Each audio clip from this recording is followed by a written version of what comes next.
A 43-year-old Valdemir Hoeckler, a hard-working truck driver, vanished without a trace. His family was frantic, searching the rural fields while his wife, Claudia, reported him missing. But as days passed, her behavior grew strange. She became fiercely protective of the kitchen freezer, refusing to let anyone, not even family, open it. The police, noticing her strange behavior and visible injuries, grew suspicious. When they finally emptied the freezer, they found the horrifying truth hidden beneath the food: Valdemir's body. Claudia confessed, claiming years of abuse forced her to kill him in self-defense, but the evidence suggested a chilling, calculated act fueled by a decades-long love triangle. Was this a desperate act of survival or a cold-blooded murder? If you're ready to look closer, hit the like button and subscribe to join the investigation. I'd love to know where you're joining from, so drop your city and time in the comments. Now, the file is open. Let's see what's inside.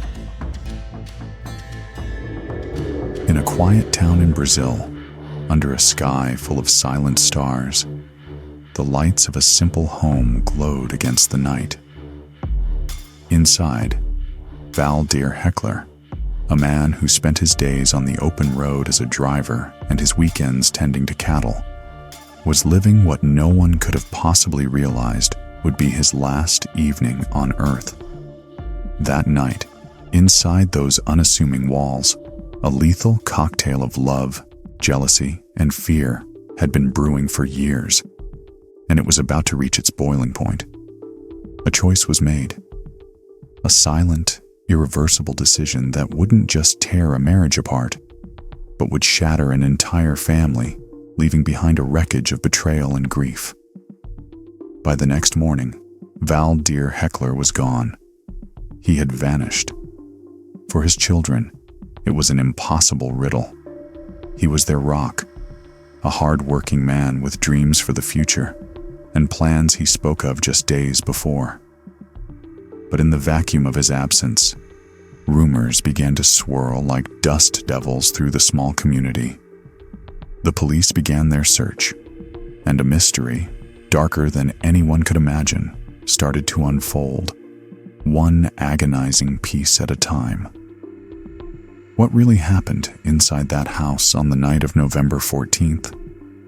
And how did a family story of complicated love spiral into a chilling saga of betrayal and tragedy?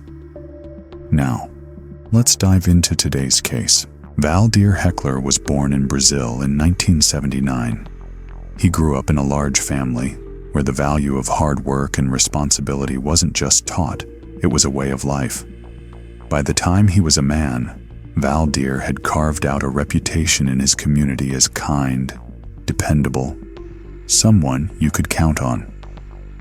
He made his living behind the wheel of a truck and supplemented his income with a small livestock business, raising cattle in the rolling countryside. His life seemed to have a comfortable rhythm. He was married to Jeanette, a woman he loved, and together they were building a family. They had 2 sons, Jonathan and Matthias. For a time, their home was filled with the sounds of a happy life. But that picture-perfect image was about to be torn to shreds. When their youngest son, Matthias, was barely a year old, Valdemir came to Jeanette with a confession that would change everything. He told her he was living a double life. He had another relationship and another child. The other woman was Claudia Fernandez, a former teacher who had once worked with dairy cattle. She had given birth to Valdemir's daughter, Gabriela, just a few months after Matthias was born. The revelation didn't just hurt Jeanette, it hollowed her out. The betrayal was a deep, jagged wound. For a time, she was lost, unsure how to even process the truth of the man she thought she knew. But despite the immense pain, she made a difficult choice. She decided not to pursue a divorce, clinging to a fragile hope that one day Valdemir would untangle himself from his other life and return fully to their family, to their home.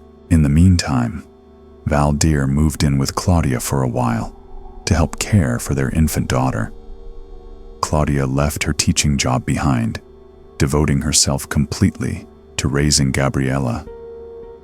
The situation grew more and more complicated, more tangled, because an innocent and unexpected bond began to form between the children themselves. As Gabriela grew older, she often visited her half-brothers, Jonathan and Matthias. They played together, forging the simple, pure connections of siblings, a stark and heartbreaking contrast to the simmering tension between the adults who governed their lives. For Jeanette, however, life became a daily battle for peace. Claudia, it seemed, refused to let them have any. She became a haunting presence. She would follow them on the streets, her car a constant shadow in their rearview mirror. She spied on their movements, turning their daily routine into a constant exercise in anxiety. Even sacred family gatherings were not off limits. Claudia's presence hovered over them, a storm cloud on a sunny day. On one occasion, Valdemir was driving Jeanette and their sons to her mother's birthday party. Suddenly, Claudia's car appeared behind them, trailing them so closely they could feel her eyes on them. The pursuit was so relentless, so unsettling, that Jeanette felt like a fugitive, forced to duck down and hide in her own husband's vehicle to avoid being seen. For miles, Claudia shadowed them, shifting her car's position, making sure she never lost them. It was only after a long, tense stretch of road that they finally managed to shake her. Jeanette would later describe the experience as an episode that bordered on absolute madness. But the confrontations didn't stop there. Claudia would show up uninvited at the private homes of their friends, places where Valdemir and Jeanette tried to steal a few quiet moments together. On more than one occasion, her sudden arrival sent Valdemir scrambling into hiding, desperate to avoid a public scandal. Her obsession with controlling him, with possessing him, grew stronger with each passing day. She could not accept the fact that he continued to see Jeanette, the woman she saw only as her rival. The harassment invaded their most private spaces. Claudia would call their home relentlessly. Caller ID was not yet common, so every ring of the phone brought a fresh wave of dread. Anyone who picked up, including Jeanette's own mother, was met with a torrent of threats, of mockery, of words designed to cut like glass. Claudia would boast about her relationship with Valdemir, all while demeaning Jeanette, claiming she was only useful for housework, claiming that her own husband felt nothing but disgust for her. Yet, according to Jeanette, those cruel words never once matched the reality she lived with Valdemir. Eventually, the strain became too much to bear. Exhausted, emotionally broken, and unable to tolerate the constant intrusion into their lives, Jeanette made a heartbreaking decision. She gathered all of Valdemir's belongings, packed them up, and left them on Claudia's doorstep. It was an act of surrender, effectively forcing him to leave their home for good. From that day forward, Valdemir lived with Claudia. Still, the threads connecting him to his sons were never completely severed. Jonathan and Matthias grew into their teenage years, and they continued to see their father regularly. They shared outings, family meals, and moments that, on the surface, felt perfectly normal. A fragile sense of normalcy built on top of years of turmoil. Jeanette herself would visit from time to time, and though the circumstances were always strained, Valdemir always treated her with respect. He continued to provide for his children, both financially and emotionally, ensuring they never felt abandoned. As the years passed, this fractured family found a delicate, precarious balance. On certain weekends, they would even gather together for barbecues and celebrations. In those moments, Valdemir's jovial spirit would light up the room. He was known for his humor, his easy laugh, and he seemed to bring a sense of joy wherever he went. Jonathan eventually built a family of his own, and just like his younger brother, he made sure to visit his father about once a month. Gabriela, however, chose a different path. When she turned 18, she moved out on her own. Her bond with her father grew distant over time, though she remained exceptionally close to her mother, Claudia. By mid-2022, after decades of complications, Valdemir and Claudia finally formalized their relationship. They got married. Around this same time, Valdemir was grappling with another profound change in his life: the death of his own father. The loss weighed heavily on him, and the subsequent division of inherited land among his siblings created fresh tensions within the extended family.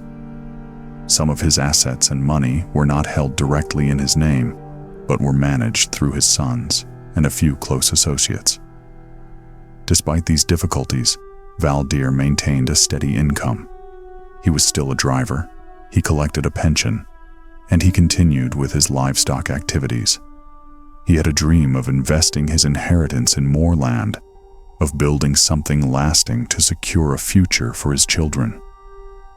In early November of 2022, Jonathan, his wife, and their 3 young children visited the home where Valdemir now lived with Claudia.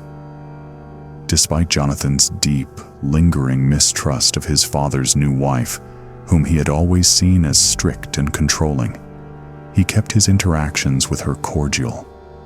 He chose not to avoid her, but to be present for these shared family moments, however tense they might be.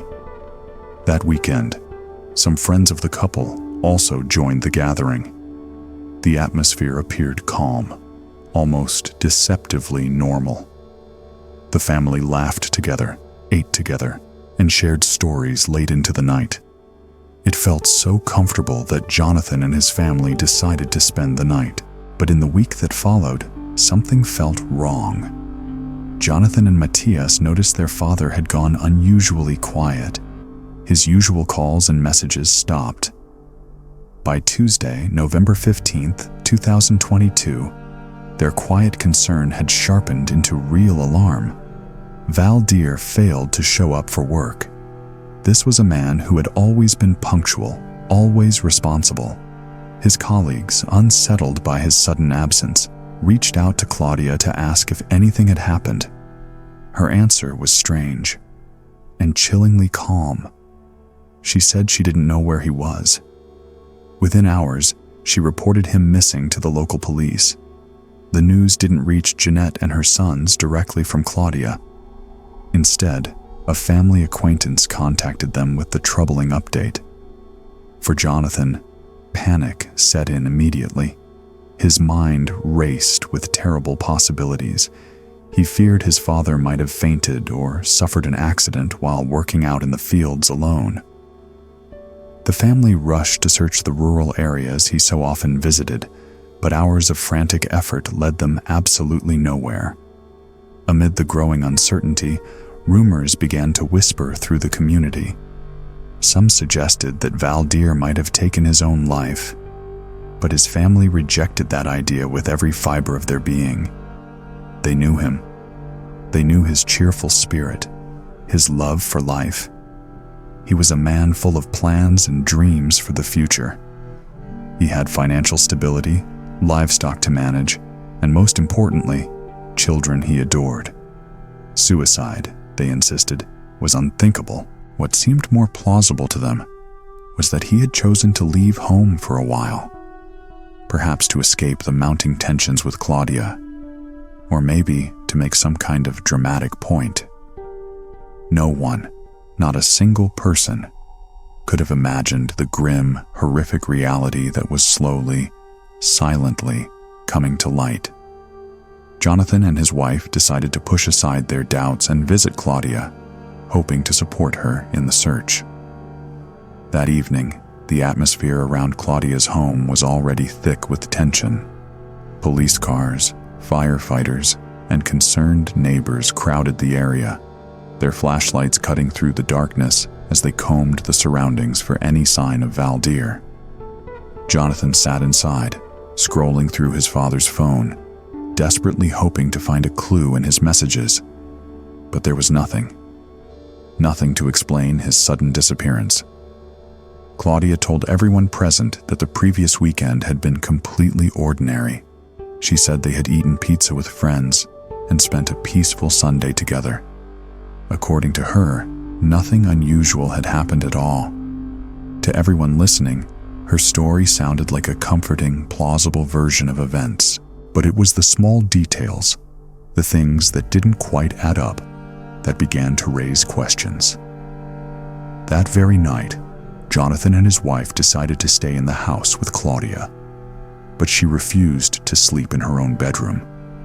Instead, she chose to spend the night on the living room sofa. She claimed it was so she could be awake if her husband returned. From her spot on the sofa, however, she had a clear, unobstructed view of the kitchen refrigerator. When Jonathan got up and approached it for a simple glass of water, Claudia's reaction was bizarre. It was strangely intense, almost panicked, as if the simple act of him opening the fridge door deeply unsettled her. Jonathan dismissed it in the moment. He attributed her strange behavior to the immense stress and grief she must be under. Yet, in the days that followed, Claudia remained oddly, fiercely protective of that refrigerator. She wouldn't allow anyone else to open it. She insisted on being the only one to hand out food to the many volunteers who had come to help with the search. On Saturday, November 19th, 3 days after Claudia had filed the missing person report, she was called to the police station to provide a formal statement. At this point, investigators did not view her as a suspect, but given her proximity to Valdemir, questioning her was a routine and inevitable step. During the interview, however, the officers couldn't help but notice something on her body. Visible injuries, bruises and marks that looked like they came from some sort of struggle. When they asked her about them, Claudia agreed to undergo a forensic examination. But soon after leaving the police station, she disappeared. At almost the exact same time, the investigation took a startling new direction. A neighbor approached the authorities. He came forward with a detail that would prove to be crucial. Something strange he had witnessed in the past few days. Something that had made him so uneasy. He finally had to speak up. He told them about Claudia's freezer. Friends and neighbors knew it well. It was usually empty. She rarely stocked it with more than a few essential items. But now, when police entered her house with this new information in mind, the freezer looked strangely full. It was packed to the brim with food items that no one recalled her ever buying. It was an odd detail, so odd that it immediately snagged the attention of the investigators. With the search yielding no results and the growing sense that this case was far from a simple disappearance, they decided they could not overlook anything, no matter how absurd it might seem. That night, officers began the grim task of emptying the freezer. They started removing the bags and packages stacked inside, and with each layer they pulled away, a chilling, unthinkable reality began to emerge from the frost. Hidden beneath the frozen goods lay the lifeless body of Valdemir Hoeckler, just 43 years old, perfectly preserved in the cold and concealed in the very appliance that Claudia had guarded so carefully. Preliminary findings suggested a grim and calculated scenario. Investigators believed Claudia had emptied the freezer, placed her husband's body inside, and then meticulously covered him with food, a grotesque attempt to mask her crime. The discovery sent a shockwave of horror through the community. Within hours, a warrant was issued for Claudia's arrest. As speculation about her whereabouts spread, the search for Claudia seemed destined to be long and difficult. Yet, the resolution was startlingly simple. Not long after the warrant was issued, she turned herself in. she simply appeared at the police station. Before surrendering, she had even recorded a video that circulated on social media, declaring that she would face whatever justice demanded of her. During her interrogation, Claudia confessed to the crime. But her confession came with a story. She claimed she had lived under constant threats, saying that Valdemir had repeatedly told her he would kill her.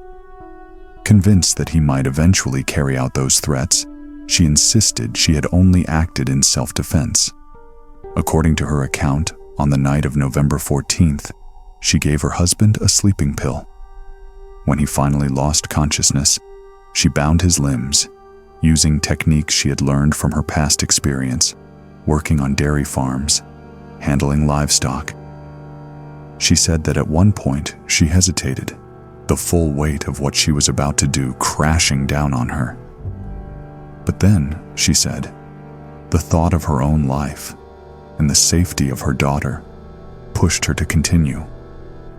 She admitted to suffocating Valdemir with a plastic bag. Claudia added more details to her story, trying to paint a picture of a man consumed by jealousy and control. She recalled an incident 2 weeks before, when Valdemir had slapped her in public, an episode she claimed was her breaking point. On the night of the killing, she said, he had forbidden her from going out with co-workers to a New Year's celebration, another assertion of his control over her.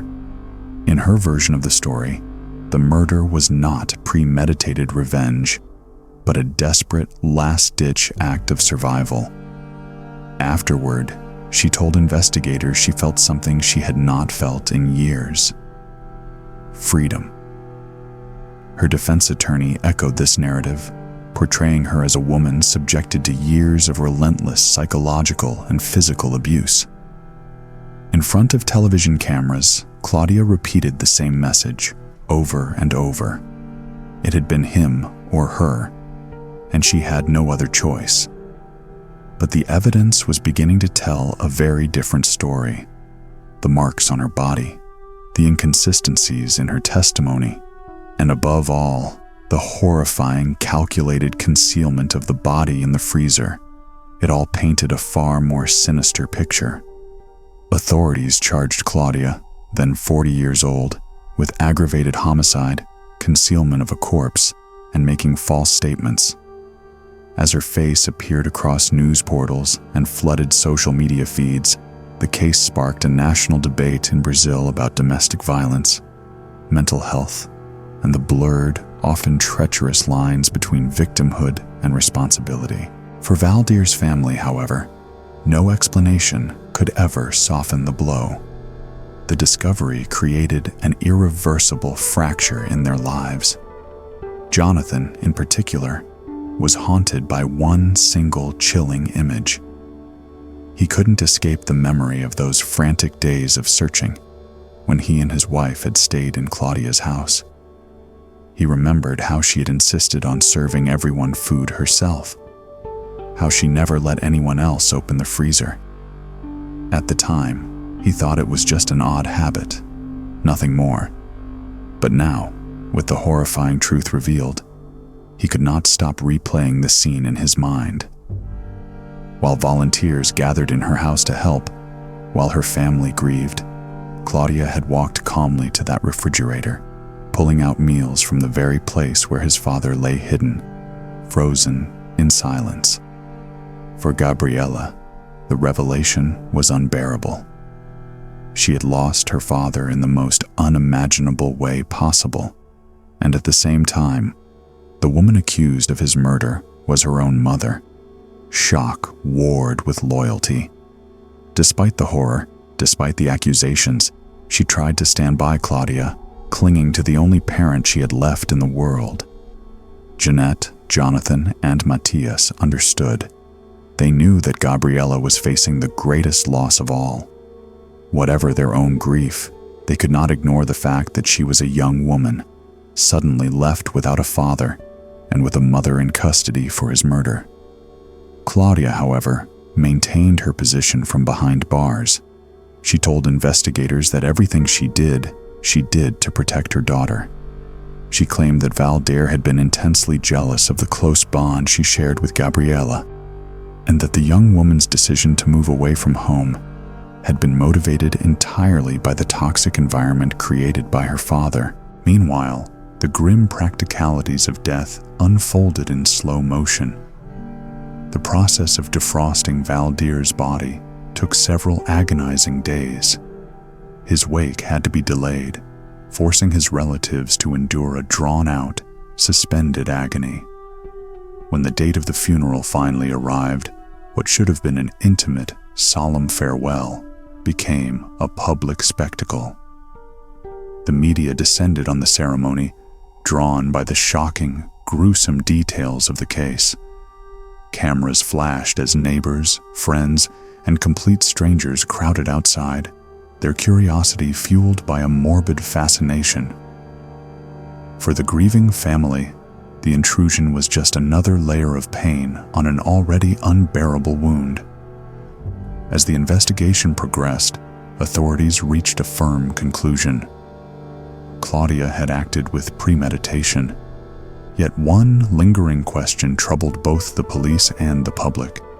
Had she acted alone, or did she have help? Some suspected an accomplice, someone who might have assisted her in moving or hiding the body. But according to the civil police, all the evidence pointed to Claudia working by herself. Even Valdemir's family, who initially doubted that she could have managed it alone, eventually came to agree. If she had had help, they reasoned, the body would likely have been disposed of in a more conventional way, perhaps abandoned in a car or hidden somewhere in the vast countryside. The bizarre, risky decision to use the freezer seemed to confirm that she acted out of a frantic fear of being seen, improvising under immense pressure. The motive, however, remained a subject of intense debate. As investigators probed into Valdemir's reputation, they uncovered conflicting stories. One of his own sisters had previously filed a complaint against him, accusing him of violent behavior. Yet, when examined more closely, that accusation appeared to be connected to long-standing, bitter disputes over the division of their inherited land, rather than a pattern of domestic abuse. At the same time, records showed that Claudia herself had filed a complaint for domestic violence back in 2019. That incident, according to reports, occurred during a heated argument about Gabriela's wish to leave home and study in another city, a decision her father had strongly opposed. Claudia helped her daughter move without Valdemir's permission, and when he returned home to discover what had happened, tensions erupted. Later, he also accused Claudia of taking a large sum of money from the house, funds he believed were meant to finance Gabriela's move. Claudia insisted he had taken it himself. For Jeanette, hearing these allegations was deeply painful. She remained firm in her belief that Valdemir had never been physically abusive toward Claudia, and she described him as a man who, for all his faults, always provided for his family. Then, another disturbing detail emerged. Valdemir had been keeping large amounts of cash at their home, money he intended to use to purchase a new piece of land. Friends testified that he had saved somewhere between $38,000 to $50,000 at the time. One of his brothers even claimed to have seen the stacks of money with his own eyes. In addition to the cash, Valdemir often deposited large sums into bank accounts belonging to relatives or trusted acquaintances. These financial revelations added significant weight to the suspicion that Claudia's motives may not have been solely about fear or survival. Family members began to suggest that while Claudia may not have meticulously plotted the crime for months, she had likely nurtured the thought over time, waiting for the right moment to strike. They believed she acted just before Valdemir could install a new set of security cameras in their home. Cameras that would have limited her movements and perhaps exposed her behavior for what it was. In August of 2023, the case returned to the public spotlight when a court in Santa Catarina granted Claudia conditional release under electronic monitoring. She was allowed to work in a construction factory during the day and as a cook in a restaurant at night, all while awaiting her trial. The decision provoked a wave of outrage among many who saw it as a profound failure of justice. Soon after, however, the Superior Court of Justice overturned the ruling, citing the extreme severity of the crime, the cold-blooded concealment of the body, and her deliberate attempt to mislead investigators. Claudia was once again placed in preventive detention. Her lawyer, undeterred, continued to defend her under a contingency arrangement, promising to collect his fees only if she were acquitted. He publicly expressed his confidence, stating that Claudia trusted his work completely. As of now, no trial date has been set. The case of Valdemir Hoeckler remains one of the most shocking and unsettling in recent Brazilian history. For Valdemir's loved ones, the tragedy left a permanent, gaping scar. The man they had loved, the man they had relied upon, was gone. His life stolen from him, and his body hidden in a place no one could have ever imagined. And the woman who claimed to love him most, the woman who shared his home, stood accused of ending his life in the coldest possible way. And so, the final question hangs heavy in the air. Was Claudia truly a victim? A woman pushed to the absolute edge by years of abuse? Or was this the calculated, chilling act of someone consumed by control, jealousy, and resentment? What kind of justice does a crime like this truly deserve? And will a grieving family and an entire nation ever truly see it delivered? Well, that concludes today's video. I want to say a big thank you to everyone who watched this story all the way through. I would love to hear your thoughts on this video in the comments. And please, don't forget to subscribe to my channel. I'd also like to send a special thank you to everyone who donated and supported this work. Your support means the world to me and gives me the motivation to continue these important investigations for you, my wonderful viewers. There's more on the way, so stay tuned.